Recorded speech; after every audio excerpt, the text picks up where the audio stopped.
Welcome to Highly Sensitive, Happily Married, the podcast that teaches you to not only have an easier marriage as a sensitive woman, but to have one that feels more amazing by the day.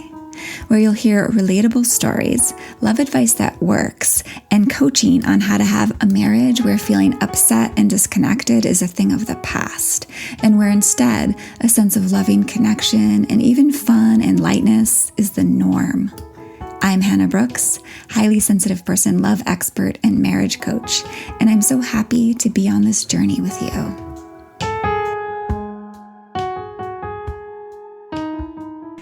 Hey, my friends. I hope this here episode finds you well and good today. I myself am doing really well.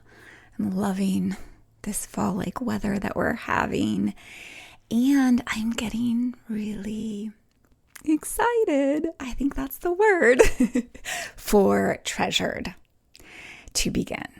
We are starting in just 2 weeks. Doors close for joining on the 24th, which is a Saturday. I know I've been talking about Treasured for quite a while now, but now is actually the time to join. So if you've been considering it, if you've been feeling like, yes, this really might be the thing, right? If you've been feeling that draw, I want to highly encourage you to go right ahead today and fill out the enrollment form, because it is going to be so good, so transformative, such a big tidal wave of positive change in your marriage and in your life. The link to the enrollment form, the Great Mutual Fit form, as I call it, is in the show notes. But we are not going to talk about that anymore right now. I want to get right ahead started on the topic of the day, which I, in some ways, cannot believe I have not talked about like head on yet here on this podcast, because it is such a classic HSP, highly sensitive person relationship kind of snag. It's a place we get caught up, right? It's such an important topic for highly sensitive people. I know that I've mentioned things related to this here and there. This one episode specifically pops into my mind, episode 32, how to stop being upset when your husband gets upset. That's pretty related, but I want to dive head in, face front, into the depths on overcare today. So in our relationships, we as sensitive women in particular can be prone to what I call overcare, which is exactly what it sounds like. What we can really define that as caring for others, and particularly I'm going to be focusing on caring for your partner at our own expense, right? That might sound familiar to you. In part, we do this because we tend to be, as sensitive people, like very conscientious, right? I know you have a conscientious and super caring streak. You have a big, beautiful heart, and you're conscientious, right? We want good things for others. We care a lot as highly sensitive people. And that's lovely, right? This is one of the things that makes you so amazing, right? But not when it leads to overcare and sacrificing yourself. Martyrdom, kind of. And I want to say up front, really kind of loudly, so listen in, that overcare is actually a result of a cultural rule that's been passed down for generations, kind of unconsciously, and maybe consciously, right? That women are to take care of their men's needs, right? That women exist for other people, namely men. Yeah, Like when we look at history, we can see how that was how we were thought of. Lesser than, right? Here to serve men. Now, obviously, this has changed a lot over the years, and yet this has not disappeared. This mindset, this belief system is maybe lessened, but it's still very much alive in a lot of us, in so many of us. So it is not your fault if you've absorbed this to some degree or to a large degree. Most women have. And it is not your fault if it's hard to shift this pattern. Because it's deep, it's old, it's ancient, right? But shifting the pattern will wildly improve your life and your marriage. Just by so much. I see it all the time. And it's like, it's the best to watch. So, overcare. I'll be talking, like weaving in what this kind of looks like into this whole episode, but I just want to give you a sort of short synopsis of what it looks like. It really looks like taking on responsibility for others. So it doesn't have to just be your partner. But again, in this context, we're going to be talking mostly about how it shows up with your partner. Oftentimes it's with our kids too, right? But it's taking on responsibility for others' emotions. Like for feeling it's your job to make others happy, make your partner happy, right? And it oftentimes looks like putting his needs over your own. Or just doing lots of things for others to the point where you don't have time or energy or the resources to do things for yourself. Or doing things for others while like having it be like a drag on you. I just thought of a story like when I was like a teenager, I was like 15.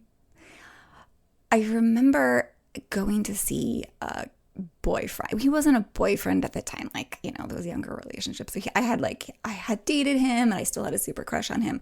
And I remember visiting him kind of in his city, which was far away, and getting like a giant soda. It was like one of those ridiculously large sodas. And there was a lot to the story, right? But like I basically was kind of nervous and just kept sipping away at this soda. But I didn't want to interrupt and stop talking with him. So, because of course I had to go pee like super badly, I didn't go because I wanted to like keep being there for him and listening and talking, you know? So that's kind of an example. I mean, maybe that's not exactly an example, but like sacrificing your body like that, sacrificing like feeling that kind of intense pain so that the other person can like be pleasant and pleased with you, be happy with you. That's an example of overcare. Like if your partner has had a bad day, for example, and you get kind of wrapped up in trying to not upset him more or really to help him feel better, like trying to cheer him up with your words or doing the dishes that he usually does so he doesn't have to, right? And like before you know it, you've forgotten to even take 5 minutes for yourself, which you kind of needed for yourself because you also had a full day, right? Or you didn't do that meditation you planned to do. Or like I said, you didn't even go pee for hours, right? You were too busy kind of attending to your husband. Now, I want to kind of clarify that overcare is not, I'm not saying loving too much or having too much love for someone else, like having too much actual care in your heart, right, for someone else. That's not what I mean. I don't think we can ever have too much love and care. We can have attachment, right? Which might cause some problems.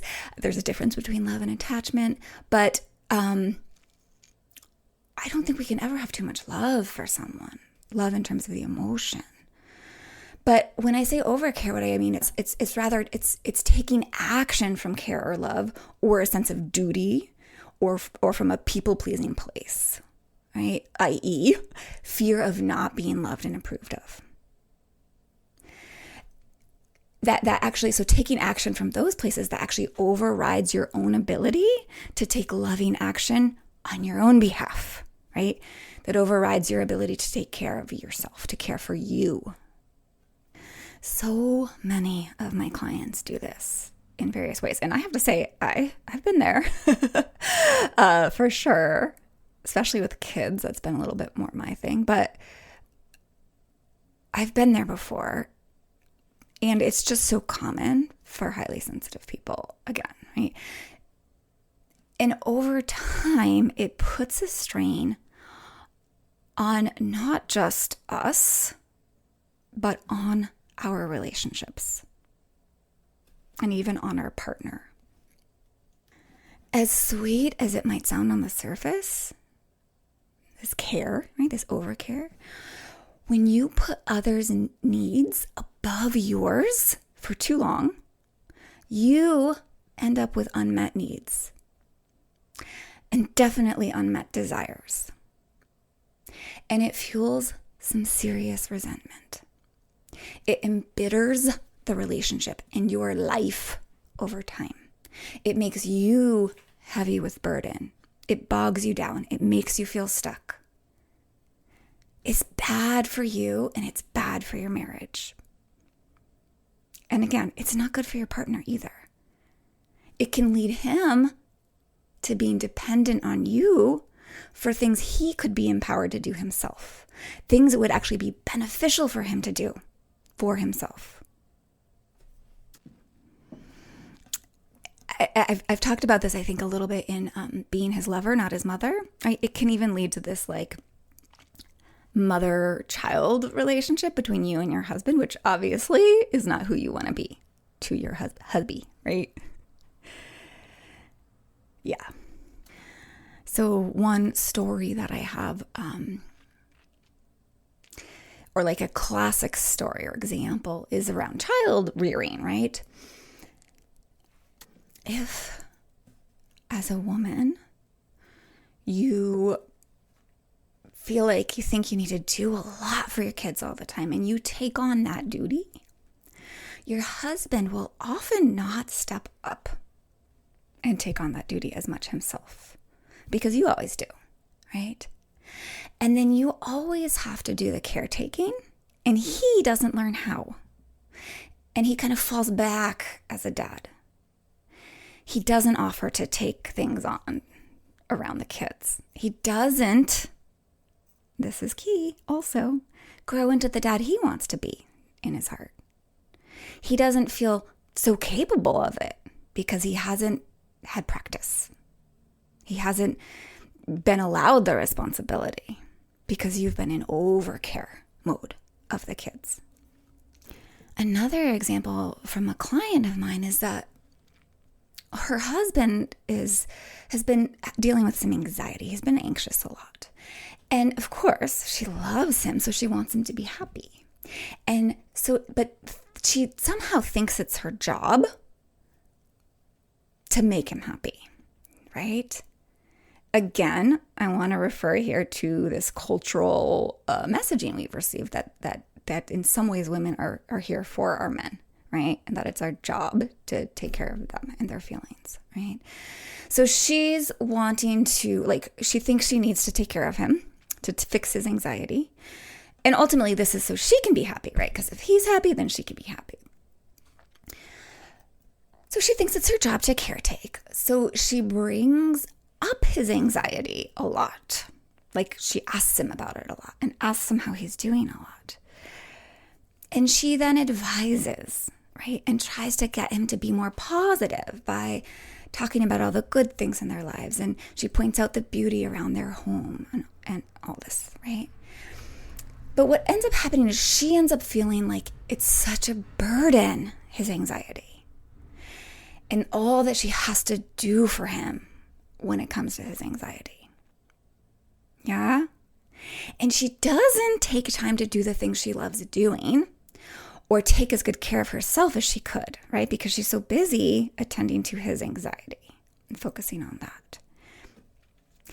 And he doesn't take on much responsibility to deal with it himself because she always is, right? He doesn't become empowered to address his own worries because she's always doing it. Yeah. So this is a classic example of overcare. And I want to say this is a true example from a client. And actually, she's amazing. She shifted this like a 180. It's so different after doing this coaching work with me. And I'll tell you more about that, the shifts that have happened for her around this overcare in a few minutes.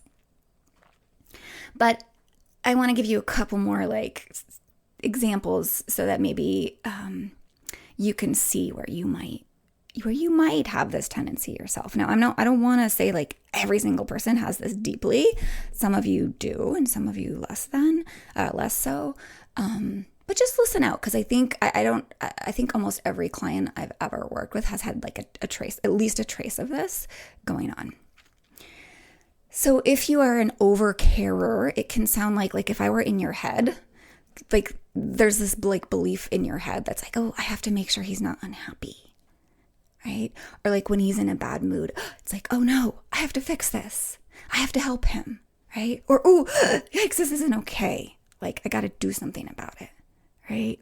And then following that up with like focusing your attention on him instead of all the other places that are available for you to put it, like things you want to be doing. Or like one of my clients was talking about this exact thing the other day, and she's conquered this and so much, like she's come so far in this. So she noticed that her husband was in this bad mood, and they were on a drive together, and she was just like, okay, like her tendency was like, at first the thought came up, oh, I need to fix this.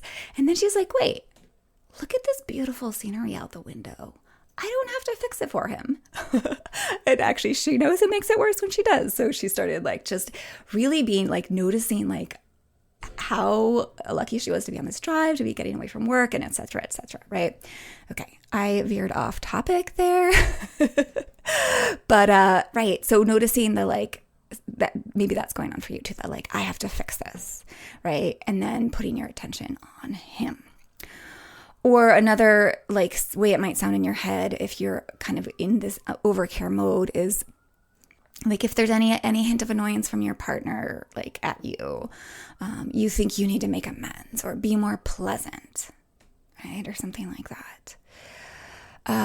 Overcare can also look like walking on eggshells and being super delicate about how you say things to the point where you feel you're always having to stretch to be perfect, like hyper-controlled, hyper-careful, lest your partner have any bad feelings, right? Like that's a lot of work for you. And I know that there are, like, side note, obviously, like the last episode or recent episodes, I've been talking about a little bit about communication. And yes, there's ways to gracefully communicate. And but when it's feeling like incredibly hard work and you're constantly having to do it, it's such a burden and it's so exhausting. Yeah, and there is a better way, and that's what I teach my clients. Overcare can look like simple little things like always giving your husband the best serving of the meal, like looking at, like, wow, that piece of pizza looks so much better than this one, I'm gonna give it to him. Like, it's totally amazing to do that sometimes and like take actions out of love like that. But like if you're feeding yourself the scraps, right, all the time, that's not love. That's like just overcare, especially if it's coming from, again, like a duty or like a fear of it, like something going wrong if you don't put him first. Yeah. Overcare can also look like, this one might sound a little more obscure, but like being motivated to do something if it entails a reward for your partner, but not being motivated in the same kind of situation if it entails only a reward for you, right? That's just like an indication that like you've got your priorities on how well other people are, which again is lovely, but you don't have your priorities also on how well you are.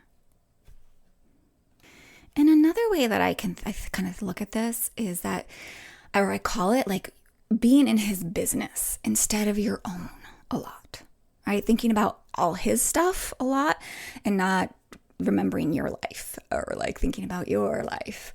Or like I've thought of this a lot as a garden, like worried about what's going on over there in his garden so much that you aren't paying attention to your own garden. and it feels like your garden is withering. That's a huge sign. I know that's metaphoric, but like some of you will really relate to that metaphor. And that withering feeling is absolutely a sign you are overcaring. So I do want to kind of pause and ask you now to reflect on this question. Where do you overcare in your marriage? And I certainly haven't covered all the ways it shows up. This is not a thorough inventory of that, but I bet you know where you do this. I bet your wise brain has a pretty good idea where this happens. And maybe it's like, yeah, I do that all over the place, right? I know that can be true for some of us, especially if you know that you're kind of a people pleaser. Absolutely. That's just going to show up as overcare.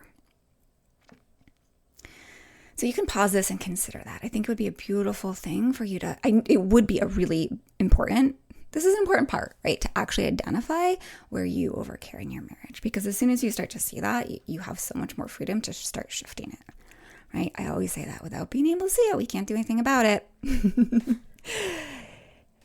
All right, so I want to talk a little bit more about where it comes from and what it does, how it impacts our marriages. So overcare also comes from fear. It can come, so I'm going to explain this, is like it can come from a less heard of and more recently recognized nervous system response, which we call fawn. Right, so you've heard of fight, flight, or freeze response, but there's also a fourth one that people have labeled fawn. Fawning's like fawning, like people pleasing, like like really getting really sweet, right? It's really like us wanting to please others, to be kind and considerate. But because it's the fight. Oh my gosh, you guys are giggling at me because I always tongue tie on this. Fight, flight, freeze, fawn. All of these responses all come from a revved up nervous system response, like an on alert nervous system, right? Which is the fear-driven nervous system, right? It's in other words, it's like fear. Because when your nervous system is in safety, it's in that happy place, right? That what we call ventral vagal, or the sort of healthy expression of the parasympathetic nervous system. Nice, calm, and connect. Yeah? So the fawn response is fear. And it's like fear of others not being happy with you. Fear of others having negative emotions and what that will mean for you. Fear of things falling apart, right? If you're not tending, and pleasing. Right? And another variation of fear, which is distrust. Distrust that others are capable of handling their own emotions, their own well-being, and their own lives. So another way of saying this is overcare is an attempt to stay safe by prioritizing and pleasing others, which seems so benevolent, right? But it's actually so burdensome. It's so exhausting. And it doesn't actually lead to true security and safety, but often the opposite in your marriage, right? I mean, just like the fight instinct in our nervous system, like it seems like it's going to help us stay safe, right? Like at least the nervous system thinks so, right? But in our marriages, it doesn't. It most often, I mean, sometimes it does. It's good. It's still a good thing sometimes, but most often in our marriages, it just causes fights, right? The fight instinct or the freeze instinct. It like has us shutting down, right? It's benevolent intention of our nervous system keeping us safe, but it actually doesn't ultimately keep us safe in our marriages. It creates the opposite of safety in our marriages. And what I mean by that is, ironically, it can lead to a marriage that's less secure, less solid, less connected, less genuinely loving, and certainly way less full of lightness and ease. And like laughter comes to mind. Another thing that it can lead to, overcare, is this is really interesting, by the way, it can actually lead to more reliance on your partner to meet your own emotional needs, to meet your emotional needs, right? Because you aren't meeting yours, right? You're not meeting your own, you're busy meeting his. And so you kind of you end up like relying on him more. This is really classic for us as women. And then what happens is you find yourself running out of gas, feeling more burdened, more exhausted, more drained by the day, and deeply frustrated at your partner because he's not meeting your emotional needs, which we'll talk about in a minute. Right? Because so another piece of this, like as part of this, sometimes overcare is driven by what I'm calling an exchange mindset. And I want you to remember, this is not your fault. If you have an exchange mindset, this is, again, just something you've absorbed, this belief system you've absorbed from the people who've come before you, right? And the exchange mindset sounds something like this. I care for you and all your emotional needs to the point where I'm giving my all. So you should do the exact same for me. You should care for me and all my emotional needs. Right? And this kind of leads to like a giving to get mindset. I give you love, so you therefore give me love. I want you to see how this is actually not love. Right? This is like, it's just not real love. Like, again, it's like overcare. Love doesn't require, real love doesn't require a getting back to continue and to stay strong. In any case, so often, and this is really perk your ears for this, so often, especially if your spouse is not a highly sensitive person, he's actually not likely to be so focused on meeting your emotional needs. Yeah? Also, he's a guy who hasn't been taught this the way we have as women, right?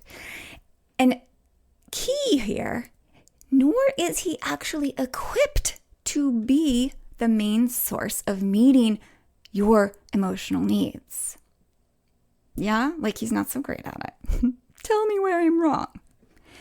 And so what happens is you find yourself seriously wanting, resentful, with lots of unmet needs, because neither of you is able to meet your needs from this place. You're not meeting your needs. He's not meeting your needs. So this, of course, is a recipe for a very downward spiral in your marriage. It leads to tons of stress and negative emotion, like the negative emotion that comes from stress, right? We've probably talked about that here. Like stress can just lead to more negative emotions that can lead to more stress, right? And this is for both of you, certainly for you, but like when you're putting pressure on him to meet your needs, he's going to have that same experience too. He's going to feel like he's falling short, right? So you're both ending up in this sort of stress, negative emotion cycle, which will lead to more of an incapacity to communicate effectively and to listen and to respond in ways that, you know, we feel good about and in ways that get through to our partner, to each other. Right? And instead we end up getting like caught up in a lot of reaction mode, right? And arguments intensify and become more frequent. And you see where this is headed. Yeah. All of this because you're too focused on him to be like, you're too focused on him to be focused on your own self. Again, it never came from a negative intention. It comes from a beautiful place in you, right? Wanting to be happy, wanting to be safe. But it doesn't work. When we're over caring for others or taking care of others at our own expense, we're actually abandoning ourselves. We're too wrapped up in them. And when we aren't present to ourselves, when we aren't listening to ourselves, to what we need. We aren't attending to what our body needs or what our heart is asking for, or, listening into ourselves or where and how we need our own support. We won't be able to create great relationships externally. Because when we aren't responsive and attuned to ourselves, we really just can't have a rich, fulfilling, deeply connected relationship, right? I mean, think about it. We aren't even with our own self. We aren't even really connected with ourselves. So how can we have the best deep connection we most long for as highly sensitive people when we aren't able to connect with this very being whose life is right here, whose life you hold in your hands? You see the conundrum. And part of why this hurts is because there's a longing in you to be with yourself, to honor yourself, to listen and act on behalf of yourself. And when we're in overcare, we're not listening, we're not honoring, we're not connecting to this most precious being that's right here. It's painful. So, what then is the solution to get out of overcare? And it's pretty straightforward, my love. It's prioritizing caring for yourself. It's taking care of you, your mind, body, heart system. And I've talked about this in so many ways on the podcast. So practically any episode you listen to will give you some ideas about how to prioritize caring for yourself, right? And I mean that on various levels, on the mental level in your mind, and on the emotional level in your emotions, and on the physical level in your body. Yeah. But in the most basic sense, it's that oxygen mask thing you've heard a million times, right? But haven't yet taken seriously. Put yours on first. Not others. Put yours on first. And allow them, especially your partner we're talking about, to be the adult he is. Or allow him to learn how to step into the adult he is, right? Who can handle his own emotions, who can meet his own emotional and physical needs, and who can grow more and more capable as he learns to do those things. Yeah? It's like step back into your beautiful garden and make it lush, right? And let him attend to his own garden. I've probably told this story before of one of my clients. We really worked with this metaphor. It's actually where it came from. And, she was like, but his garden's like a desert with cactus in it. I was like, well, let him be in his cactus garden, right? Let him take care of it. You don't have to water that garden. Come back and water your own. Weed out the weeds. Give it some compost. Give it some water, right? And when I say all of this, like prioritizing yourself, it really does not mean not caring for others. Okay, right? That's not what the oxygen mask metaphor means either. Or right? When you put the oxygen mask on you, it's not don't take care of the person sitting next to you. It's like be better equipped to take care of that person. Yeah? Right? So it's actually the opposite. It doesn't mean not caring for others. It actually means being able to care for them better. You can care better for them from a genuine, non-fear-based, non-burdened, non-depleted place, right? You can have more to offer. When you are nourished, right, there'll be this overflowing wellspring of genuine love and care and vitality that you'll be able to offer if you want to. Right? You'll be able to be extra caring and loving and giving when you genuinely want to, right? And that will feel good to you instead of burdensome. That's when generosity feels amazing. And generosity isn't generosity when it's coming from, I have to. So caring for others from this place, like this is the difference between care and overcare, right?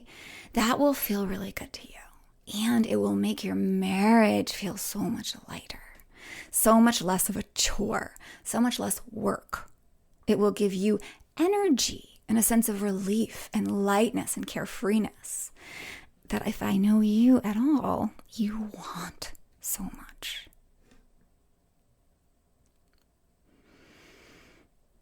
So if prioritizing yourself sounds super scary, I get it. Not abiding by the cultural expectations, like way back in the day for women, right? It meant bad stuff. It was actually dangerous to not be the caretaker, to not do what we were supposed to do for men. Yeah. So I think that fear lives on in us, as maybe it should to some extent. But I want to honor that fear in you. Like I want you to be able to take baby steps, right? If it's too scary, just start small. You don't have to switch this pattern 100% today. Take small steps and build up as you see it is safe to do so. And in fact, it's more than safe. It creates more safety in your marriage, in your life, inside of yourself. So like as a little challenge or a little step in that direction, you might just today notice one place where you have the kind of pattern or the urge to like take care of your husband at a moment when actually what the real need inside you is to take care of yourself in one form or another, right? Like one example might be like if he says he has had a crappy day, instead of trying to help him solve for it or make suggestions as to what you could do to help him, like tell him you empathize. You've been there yourself, right? And just move on. Or ask him if he wants to share later, you'd be happy to be there for him when you've done the thing for you that you need to do for you. Makes sense? So you're not setting aside your needs to attend to him.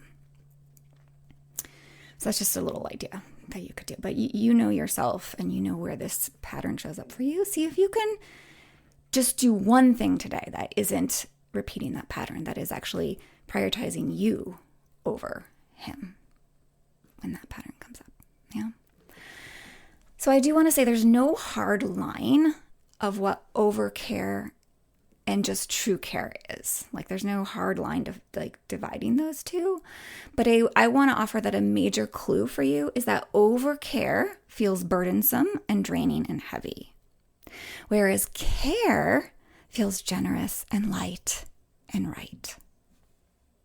Yeah, so always head for care, not overcare. And you're so attuned to your feelings, you'll know when one feels heavy and when one feels light. Yeah, use that as your compass. My clients who I work on with this report to me that they feel so much freer, right? So much lighter when they shift from overcare into care. Right? When they start attending to their own needs more than their partners. And their partners also benefit. One of my clients has been amazed to watch how her hubby,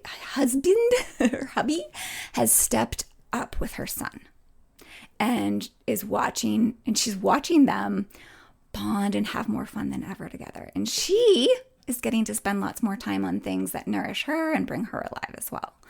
And she's no longer feeling burdened by having to be so responsible for all the things in her family's life, which was really burning her out and making her resentful and unhappy, right? And even her son is learning to be more resourceful and take more responsibility over himself and he's becoming a more empowered and mature kid because of it. So this is such a win-win-win for all three of them. And the client who I was telling you about earlier, who is really invested in caring for her partner's anxiety, she's having a great time now doing the things she's been wanting to do for years, like really wanting to do more of, like reading her fiction books, like meditating, like just doing the things that she loves doing. And she told me she's just feeling really cheerful and good now that she's stopped all of this overcare of her hubby. she feels free and unburdened. And her partner is also learning, finally, how to address his anxiety himself, right? And he's even going to a therapist now. Anxiety is no longer the main topic of discussion around their home, right? Because she's not bringing it up all the time. And there's a lot more space for lightheartedness and enjoyment of their beautiful beach home and their lifestyle there. See how good this is? So when we do this work to move from overcare and into care, we end up feeling with ourselves. Right here with our own selves, supporting ourselves and cared for, right? Like we have our own back in life. Like we don't need so much from outside, from our partner. Yeah? So we can just enjoy him and ourselves so much more. We feel connected to ourselves again. And therefore we have a much huger capacity to actually feel truly connected to our partner, because connection breeds more connection. Because connection in here with you breeds more connection out there. It's just the way it works with us humans. So this is such important work as a highly sensitive person, especially when it comes to our relationships. So if you've listened to any of the interviews with my clients on this podcast, you'll have heard them mention certain aspects of this. And I don't always, like in my podcast, I don't always label this work as overcare, like moving from overcare to care. But really, this is embedded in everything that I teach and in all my coaching. So feel free to listen to those interviews. There's like 4 or so of them sprinkled throughout the whole podcast. If you haven't yet, right? And take away the golden nuggets of wisdom my clients relay to you, right? From their own experiences around all of this. So I really hope that this helps you begin to identify your overcare tendencies and helps to steer you in the direction of more genuine care in your marriage. And if you know you're ready to shift this deeply in yourself and bring so much more lightness and love and ease and connection into your marriage, join me in Treasured. The doors close in about a week from today on the 24th, so that's a Saturday. And so it's time to get those enrollment forms in. It's time to get them in now.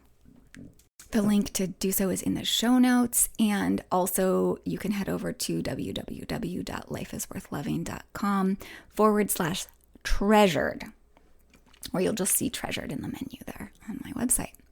And you'll see places to put where you can submit your enrollment form.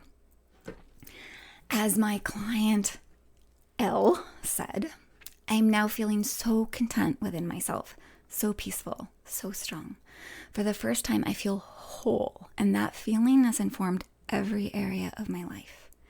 Everything I need is within, and I feel safe and protected by my own self.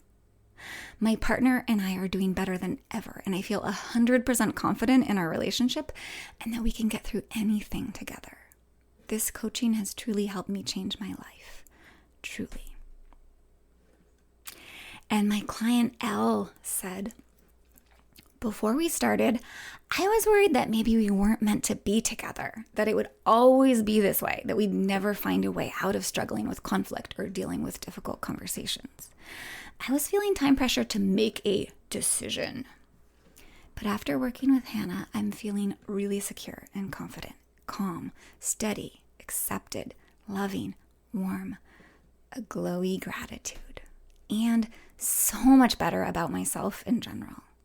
It's led to my partner and I reuniting in such a great way, feeling so connected and secure. And I'm not feeling needy or threatened, and I have less worry about the future. Things I would have gotten upset about, I'm not anymore. It's a completely different mindset. Because of me doing this work, we're both more confident in ourselves and each other's ability to communicate honestly and openly. We've had so much growth and so many important conversations lately, and we're feeling so grateful to have each other. He now asks me, how can I support you? I feel so much love, support, and deep interest from him. I've always wanted to be able to say about a man, I feel like he's my safe space. Now I can. These quotes from my clients just really move me. And this is the kind of thing I hear all the time from my clients. And now I know that when you make the decision to coach with me, you can be saying these same things in just a few short weeks or months. The difference between the people who are actually able to experience and then report back to me these things and those who don't and can't is simply one thing. And that's the decision to act on their dream of having a better marriage. The decision to make your marriage better instead of hoping it will get better. So I can't wait to support you in making these same kind of changes in your marriage and in your life. So join me in Treasured. It's time to do so. Be oh so well, my friend.